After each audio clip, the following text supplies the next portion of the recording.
প্রিয় দর্শক, আসসালামু আলাইকুম। দর্শক, আপনাদের প্রীতীয় শুভেচ্ছা জানিয়ে শুরু করছি আমাদের আজকের প্রতিবেদন।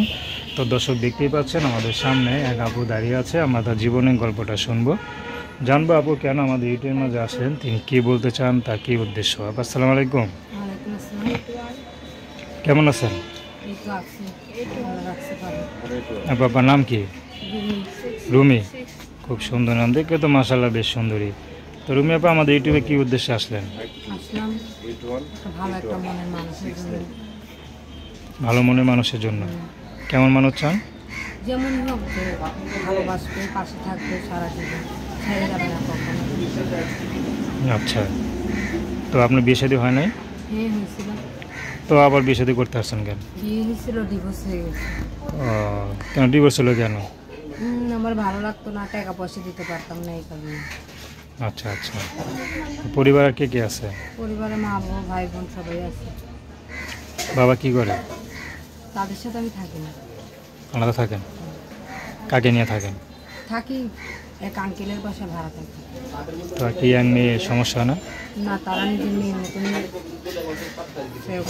বাচ্চা কাচ্চা হয় নাই? সংসার করছিলেন কতদিন? 4 মাস।